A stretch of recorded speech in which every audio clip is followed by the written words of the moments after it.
Эгер балаңыз ооруп жатса, дене табы көтөрүлүп жатса, сиз эмне кылышты билбей турсаңыз, анда бул видеону аягына чейин көргүлө. Эмнени кылса болот жана кандай чараларды такыр жасаганга болбой тургандыгын мен силерге айтып берем. Саламатсыздарбы. Менин атым Наргиза Кожобекова. Менин 4 балам бар. Бул влогдо мен өзүмдүн эне болуудагы жеке тажрыйбаларым менен бөлүшүп, силерге өзүмдүн кеңештеримди берем. Балаңыз ооруп, температурасы көтөрүлүп баштады. Көпчүлүк ата-энелер биз дароо эле анын температурасын түшүрүүгө шашылабыз. Ты в последнее время такой нервный. Очень тебя прошу, расслабься. Бирок аны ар дайым эле түшүрүүнүн кереги жок экен. Себеби баланын температурасы көтөрүлүп жатса, бул анын организми, анын иммунитети, анын организмине кирген вирус же инфекция менен күрөшүп жатат дегенди билдирет. Ошондуктан эгер балаңардын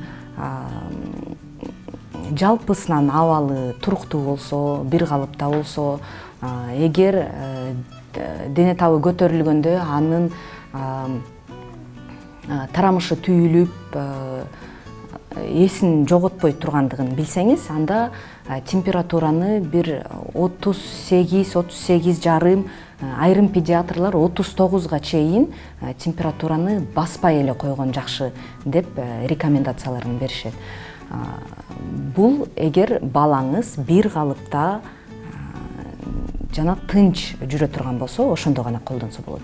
Ал эми эгер балаңар эсин жогото турганын билсеңиз, мурда температурасы көтөрүлгөндө тарамышы түйүлө турганын билсеңиз, анда албетте сөзсүз температура башталары менен дароо аны басканга аракет кылгыла.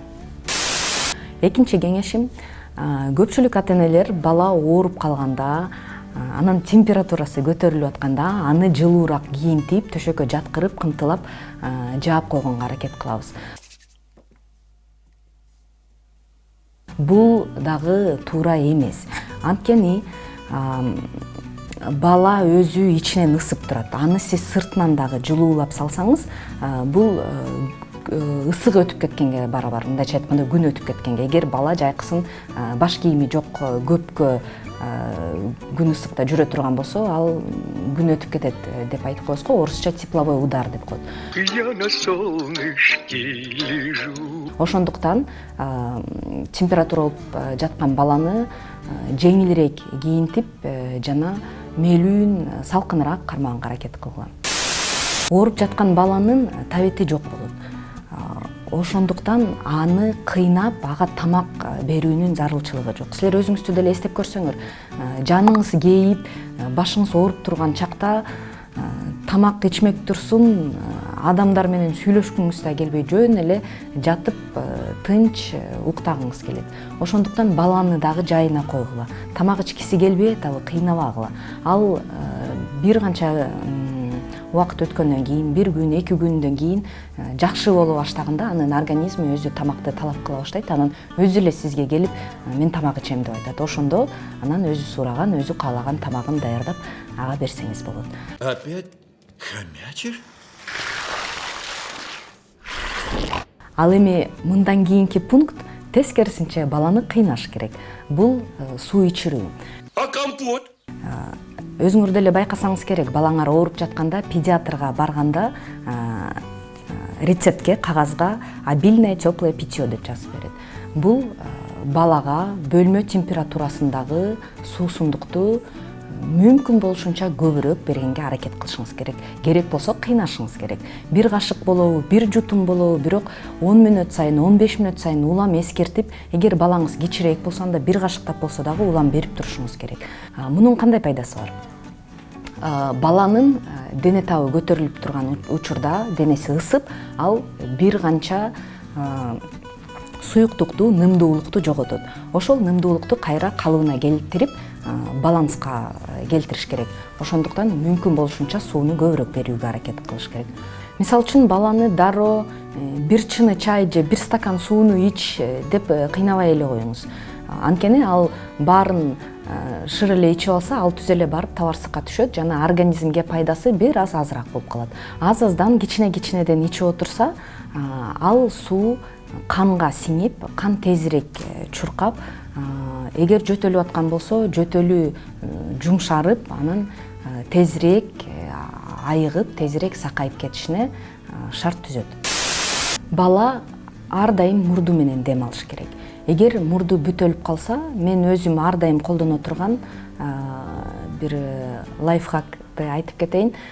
Бир аз бырылдап, бир аз мурду агып калганда эле кайнатылган, бирок жылуу сууга туз кошуп, аны мала тузду кылып, өтө тузду эмес, бир аз эле туз кошуп, аралаштырып алып, анын мурдун жууп берем. Кадимки эле шприцти алып, ийнесин алып салып, ошол шприцке туздуу сууну толтуруп, баланы мындай капталдатып жаткырып алып, бетин мынтип кармап алып, анан кийин биринчи бир таноосуна, кайра мындайынан жаткырып алып, экинчи таноосуна куям. Бул эми бир аз жагымсыз процесс, бирок оорутпайт. Жөн гана өзгөчө кичинекей балдарга көп жакпайт. Анан бир аз эс тартып калгандан кийин, 3-4 жашына келип калгандан кийин бала өзү деле түшүнөт. Сууну куйгандан кийин мурдундагы маңкалардын баардыгы бир аз жумшарып, аны чимкиртип тазалап алганга кыйла жеңил болот. Бала кадимкидей эркин, кенен дем алып баштайт. Баланын жакшы дем алып атканын көрүп, силер дагы көкөрөк толо дем алып аткандай болуп, өзүңөр дагы бир аз эс алып каласыңар. Бул процедураны күнүнө бир 3-4 жолу жасап турса болот. Что ты стоишь? Что ты стоишь? Ты же собирался быть не родной матерью. Ну? Дагы бир айта кетчү нерсе, көпчүлүк адам баланы температурасы көтөрүлүп жаткан учурда арак же уксус менен сүртүш керек деп айтат. Вы водку пьете? Айрым педиатрлар дагы ошондой кеңеш берет. Бирок бүткүл дүйнөлүк саламаттык сактоо уюмунун айтымында бул нерсени такыр жасаганга болбойт. Ооба, чынында эле анын эффектиси тез жана бир заматта баланын температурасы калыбына келгенсийт. Бирок биринчиден температуранын бул денесинин, организмдин температурасы калыбына келди дегендик эмес. Бул болгону териси бир аз муздай түштү. Ал эми ички органдары ага тетрисинче укмуштуудай күч келет. Алар деген ого бетер ысып, температурасы мурункудан дагы көтөрүлөт жана бала аябай кыйналып калышы мүмкүн. Бул биринчиси. Экинчиси, кичинекей балдар, өзгөчө 1 жашка чейинки балдар жалаң эле дем алуу системасы, дем алуу органдары менен дем албастан, бул ооз, мурун, алар териси менен дагы дем алат. Силер аракты шыбаганда же уксусту шыбаганда бала ууланып калышы мүмкүн. Медицина тилинде интоксикация деп коет. Ошондуктан кыска эффектинин артынан кууп, балага андан да көбүрөөк зыян келтирип алышыңыз мүмкүн. Бала өзүнүн оорусунан тышкары ага уулануу кошулат. Ошондуктан арак жана уксус менен шыбап дене табын түшүрүүдөн мүмкүн болушунча алыс болгула.